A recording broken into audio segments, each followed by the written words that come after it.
Hey there, so today we have another review. This is a beer from Fort George. This is out, where's Fort George out of? Astoria, Oregon. So they're outside of Oregon. But this is Belmont Station. So Belmont Station is one of the well-known craft beer stores. I guess they're a bar possibly. Yeah, bar possibly too. Bar, yeah. And so this is Drink Fresh, blah, blah, no can date. This is a hazy collaboration. They've been there for 25 years. How's it possible? How's it possible a craft beer store has existed for 25 years? Wow. I mean, then again, like Portland is like super highly advanced, at least in their historic take on craft beer compared to even cities like New York. New York has always been a craft cocktail and wine city. Even more recently has it really become a craft brewery city. So Portland, super progressive and really fun. So Fort George, 8% hazy at all. Let's see what Pacific Northwest does with hazy, because I don't believe I've had a... No, yeah, I hear it on the podcast all the time from Beer Bond for Jeff Allworth, but I haven't actually had a... Oh no, sorry, I've been to Great Notion. I went to Portland like 9 years ago. It's quite a while ago. I think 9 years, something like that. Almost a decade ago, like maybe 8 years ago. But yes, so guys, try some Great Notion in Portland. And outside of that, yeah. Well, hazy had to exist. So no, we're talking probably 2015. So we're talking about maybe 7 years ago. We're talking about like 2015, 2016, 2017, somewhere around there. Sorry. So not that old.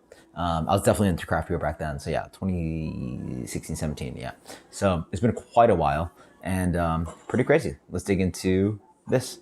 Hazy as all hell. Definitely has a good amount of residual sweetness because I see the carbonation sort of like fighting to fight up the glass. Full on haze, a really kind of juicy haze to it.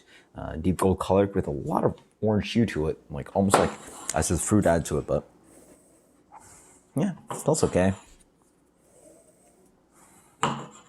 A little bit cold, but it smells fruity, smells like citra, smells orangey, it's like citra and all day, and like that kind of like so the standard kind of New England IPA, kind of like weedy, kind of like doughy quality.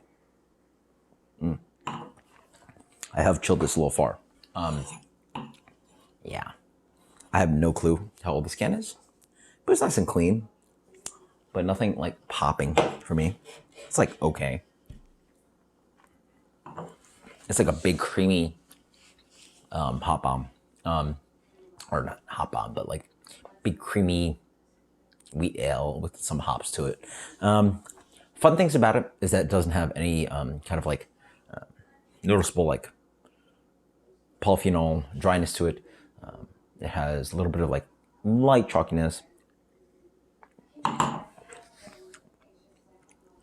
It honestly tastes a little bit like really bland orange juice in a glass with a little bit of peach and a little bit of mango with a little bit of like kind of the sun, kind of like the malt showing. What is this, like a little bit of like Rice Krispies, excuse me. It's like Quaker Oats, kind of like this kind of like oat cracker thing. So it shows a little bit of like light malt character and then just like juice, but not in the most like delicious, expressive way. Oh, it does. Yeah, it's pretty good. Like, so I probably just have a little cold. I just probably have it just a little too cold.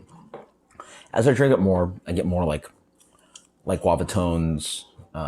Sorry, more papaya, not guava. Papaya, mango, sweet orange. Like none of the general off flavors I get, but it is a little bit chalky, so not none. So there you go. Yeah, pretty tasty. Nice and fruity. Wish it popped a little bit more. Maybe had it too cold in the aromatics. Yeah, I smell it more now. And it's a little bit stinky, which is fun. It's like overripe fruit stinky thing. Yeah, it smells like a little bit like durian and like but like stinky papaya kind of thing going on. It's really fun.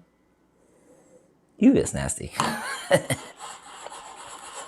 like sickeningly kind of like trashy ripe fruit. Like, yeah, it has a little bit of that going on. Papaya is a big one though. Cheers. It's not like sweet. It's like a little bit dirty in the fruit. It's warmed up a bit. It's actually, I'm getting more. I honestly just had it a little too cold.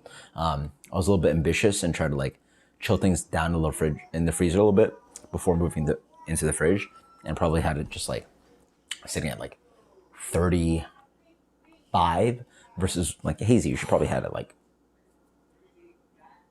no, probably had colder than that. Probably like 32 versus like, you should probably have a hazy at 40, right? Evolution overview. As I enjoy it more, really tasty. It's fluffy. It's quite fruity. And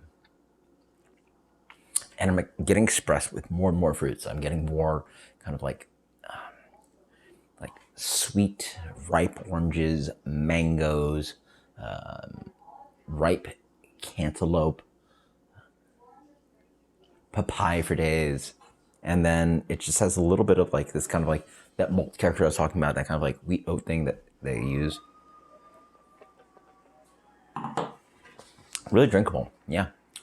Bitterness is, non-distinct. Like, it's like no BUs in the sky, at least from what I can detect. Like, but super drinkable, yeah. Wow, a really drinkable New England IPA. Who would have thunk? Like, I always, honestly, like these days, like tend to dread it. I was doing it for years, dreading it, and then now I still dread it because like they're just like heavy, chunky, and this is really nice. It's like desserty and pretty and fruity, and does a great job. Let's go with a solid.